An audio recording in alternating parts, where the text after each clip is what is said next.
پھر دوسرا حکم دیا گیا وَأْمُرْ بِالْعُرْفِ، اور حکم کیجئے نیکی کا، لوگوں کو اچھی باتوں کا حکم دیجئے. یہاں پر عرف کا لفظ آیا ہے. معروف کا معنی ایسی بات جو عقل، فطرت اور معقول لوگوں کے نزدیک جانی پہچانی ہو، جس کو عقل تسلیم کر لے، جس کو فطرت تسلیم کر لے اور اس کو معقول لوگ بھی تسلیم کر لیں. ٹھیک ہے، معروف ایسی بات کو کہتے ہیں جو عقلاً، فطرتاً اور معقول لوگوں کے نزدیک جانی پہچانی ہو. تو اللہ سبحانہ تعالیٰ نے نبی اکرم صلی اللہ علیہ وسلم سے کہا کہ اچھی باتوں کا حکم دیجیے. اس کا ایک معنی تو یہ ہے کہ صاف اور سادہ الفاظ میں ایسی بھلائیوں کی طرف دعوت دینا چاہیے جو ایزی ٹو انڈرسٹینڈ ہو، لوگ اس کو آسانی سے سمجھ سکیں. یعنی جب آپ دین کی بات لوگوں کو بتائیں گے تو بہت ہی آسان اور سادہ لفظوں میں بتائیں گے، مشکل الفاظوں میں نہیں بتائیں گے، کیونکہ جب مشکل الفاظوں میں بتایا جاتا ہے تو لوگ اس کو سمجھ نہیں پاتے. اور اس انداز میں بتانا چاہیے کہ لوگ آسانی کے ساتھ اس کو لے سکیں. ایک وقت آئے گا کہ نیک طبیعت کے لوگ آپ کی بات ضرور سنیں گے. نبی اکرم صلی اللہ علیہ وسلم بہت سمپل وے میں بات کرتے تھے، بہت آسان فہم بات کیا کرتے تھے اور لوگوں کی مینٹالٹی کو مد نظر رکھتے ہوئے بات کرتے تھے. بالفرض اگر رسول اللہ صلی اللہ علیہ وسلم کسی شہری سے بات کر رہے ہیں تو آپ ان کے انداز اور معیار کے مطابق بات کرتے. اگر کسی دیہاتی سے بات کر رہے ہیں تو ان کے انداز اور معیار کے مطابق بات کرتے. اور یہ بہت بڑی خوبی ہے کہ آپ کے سامنے جیسا انسان ہو کہ آپ اس کے انداز اور معیار کے مطابق بات کریں. اس کی مثال بھی ایک حدیث آتی ہے کہ ایک نوجوان جس کا تعلق قریش سے تھا، آپ صلی اللہ علیہ وسلم کے پاس آیا اور کہا مجھے بدکاری کی اجازت دے دیجیے. آپ صلی اللہ علیہ وسلم کے اصحاب غصے میں آ گئے، اس شخص سے ناراض ہوئے اور اس کو پکڑنے کے لیے کھڑے ہو گئے.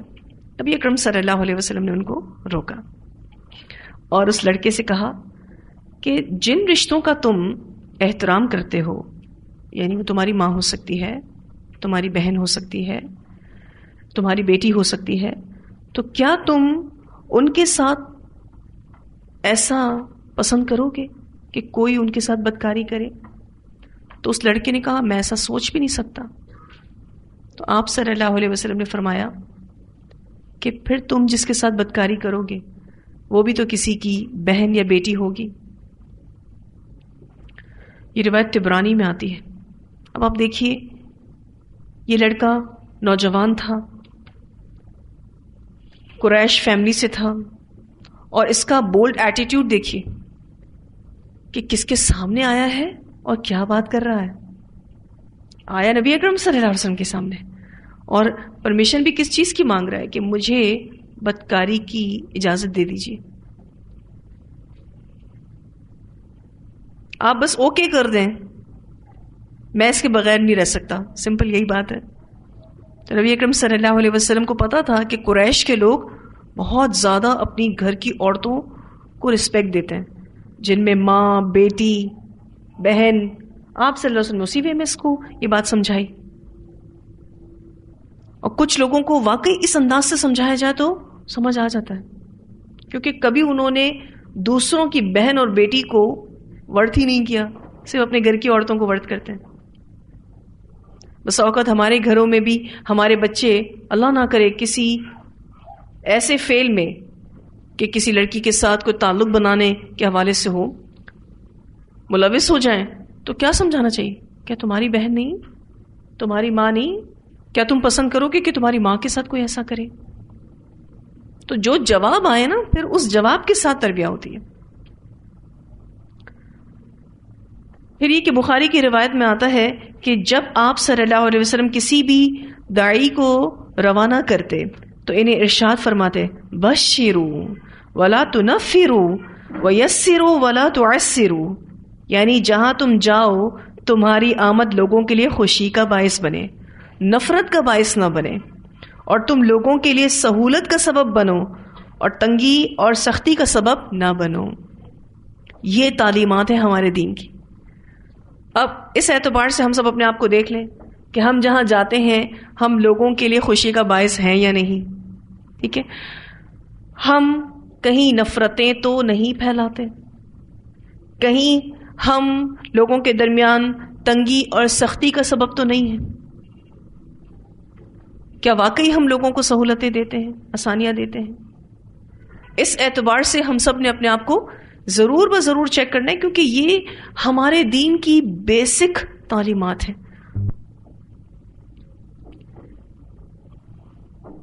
تو نبی اکرم صلی اللہ علیہ وسلم سے اللہ سبحانہ تعالیٰ نے فرمایا وَأْمُرْ بِالْعُرْفِ، اور حکم کیجیے نیکی کا. پھر تیسرا اہم ترین حکم وَأَعْرِضْ عَنِ الْجَاهِلِينَ، اگنور کیجیے جاہلوں کو. سورہ فرقان کی آیت نمبر 63 میں اللہ سبحانہ تعالیٰ فرماتے ہیں وَإِذَا خَاطَبَهُمُ الْجَاهِلُونَ قَالُوا سَلَامًا، جب جاہل لوگ ان سے بات کرتے ہیں تو وہ کہتے ہیں السلام علیکم، یعنی وہ سلام کر کے اچھے سے ان کے پاس سے گزر جاتے ہیں، ان کو اوائڈ کرتے ہیں، ان کو اگنور کرتے ہیں. یہاں نبی اکرم صلی اللہ علیہ وسلم سے یہ بات اس لیے کہی جا رہی ہے کہ اگر آپ کسی کو بھی دین کا میسج دیتے ہیں اور وہ ضد پر اڑ جاتا ہے، مخالفانہ روش اختیار کرتا ہے، بے فائدہ بحث کرتا ہے، اعتراض کرتا ہے، تو آپ اس سے الجھیے مت، آپ خاموشی اختیار کیجیے. خواہ وہ اس خاموشی کو کوئی بھی معنی دے دے. ہو سکتا ہے کہ آپ کے خاموش رہنے کو کوئی غلط معنی پہنا دے. کیا کہہ دے؟ آپ کو تو جواب دینا نہیں آتا، آپ بے وقوف ہیں، آپ بزدل ہیں. خواہ آپ کی خاموشی کو کوئی بھی معنی پہنا دیا جائے، آپ نے خاموش رہنا. تو بہت اہم ترین حکم دیا گیا کہ جاہلوں سے اعراض کیجیے. یاد رکھیے گا کہ دین کے داعی کو دو طرح کے لوگوں کا سامنا ہوتا ہے. ایک جو نیک ہوتے ہیں، نیک لوگ وہ ہوتے ہیں جو سلیم فطرت ہوتے ہیں، دعوت حق کو سنتے ہیں، اس پر غور کرتے ہیں، اس کو قبول کرتے ہیں، اس پر عمل بھی کرتے ہیں. اور ایسے لوگ بہت کم ہوتے ہیں. دوسرے وہ لوگ ہوتے ہیں جو دین حق کی بات کو سننا گوارا کرتے ہی نہیں، وہ بہت زیادہ مخالفت بھی کرتے ہیں، ایون دوسرے لوگوں کے ذہنوں کو بھی کنفیوز کرتے ہیں دین کو لے کر. ٹھیک ہے جی، دین کے بارے میں دوسرے لوگوں کے دلوں میں بھی ذہنوں میں بھی کنفیوژن پیدا کرتے ہیں، اور اعتراض برائے اعتراض کرتے ہیں، بحث برائے بحث کرتے ہیں. تو ان سے اعراض کرنے کا حکم دیا گیا ہے. اگر ان کی باتوں میں ہم الجھ جائیں نا تو اصل مقصد سے ہٹ جائیں گے، اصل کام رک جائے گا. اس لیے ایسے لوگوں کے اعتراضات اور تانا تشنی کا جواب دینے میں اپنے وقت کو ضائع نہیں کرنا چاہیے. اپنا جو کام ہے اس کو جاری رکھنا چاہیے، اپنا جو سفر ہے اس کو جاری رکھنا چاہیے. کیونکہ اگر ہم ان باتوں میں الجھ جائیں گے تو ہم اپنا اصل کام چھوڑ بیٹھیں گے. ویسے ایسا ہوتا ہے، کسی نے آپ کے ساتھ جہالت برتی، کچھ برا بلا کہہ دیا، آپ اس کی باتوں کو سوچتے رہیں، نہ آپ صحیح سے کھا سکیں گے، نہ آپ صحیح سے نماز پڑھ سکیں گے، نہ آپ اذکار کر سکیں گے، نہ آپ گھر کا کوئی اور کام کر سکیں گے. آپ کا ذہن ان باتوں میں الجھتا ہی جائے گا، کسی کام کے نہیں رہیں گے. فائدہ کیا ہے پھر ان باتوں کو ویلیو کرنے کا؟ اور جو لوگ فارغ ہوتے ہیں نا، وہی لوگ ان باتوں کو اپنے دماغ میں جگہ دیتے ہیں. تو بہترین حل یہ خود کو مصروف کیجیے تاکہ فضول باتیں آپ نہ سوچیں. تفسیر طبری اور تفسیر ابن ابی حاتم میں آتا ہے کہ جب اللہ تعالیٰ نے آپ صلی اللہ علیہ وسلم پر یہ آیت نازل فرمائی، کون سی آیت؟ خذ العفو وأمر بالعرف وأعرض عن الجاہلین. تو آپ صلی اللہ علیہ وسلم نے فرمایا جبریل اس سے کیا مراد ہے؟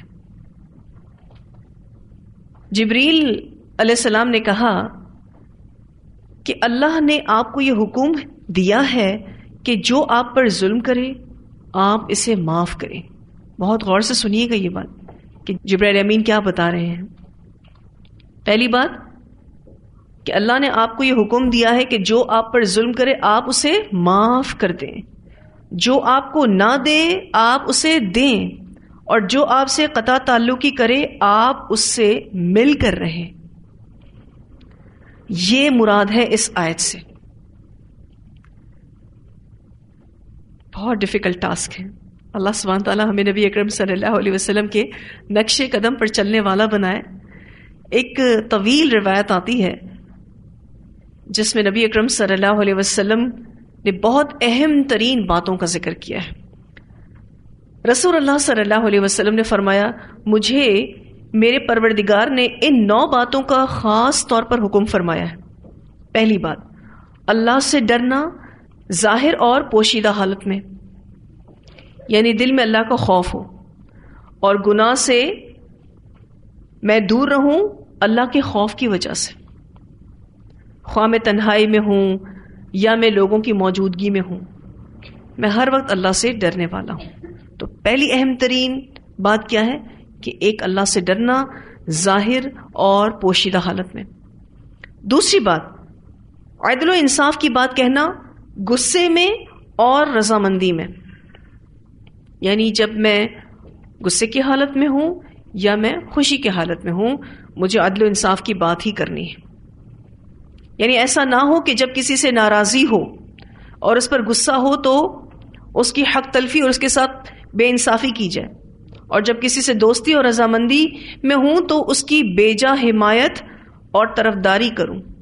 اللہ مجھے اس بات کا حکم دیتا ہے کہ خود کو عدل و انصاف اور اعتدال کی راہ پر چلانا ہے، یعنی غصے اور خوشی دونوں حالتوں میں زبان کو اعتدال میں رکھنا ہے۔ تیسرا حکم کہ میانہ روی پر قائم رہنا ہے غریبی اور فراخی کی دونوں حالتوں میں، یعنی جب اللہ تعالیٰ غریبی میں مبتلا کرے تو بے صبری اور پریشان حالی کا اظہار نہیں کرنا ہے، غصہ نہیں کرنا ہے، تلخی نہیں کرنی ہے، بے صبرا پن اختیار نہیں کرنا ہے، اور فراخی کی حالت میں تکبر اور سرکشی نہ کی جائے۔ دونوں امتحانی حالات ہیں، پڑھ چکے ہیں۔ اللہ تعالیٰ تکلیف دے اس میں بھی اللہ آزماتا ہے، اللہ تعالیٰ آسانی دے، خوشحالی دے، فراخی دے، اس میں بھی اللہ تعالیٰ آزماتا ہے۔ تو تیسرا اہم ترین حکم کیا ہے؟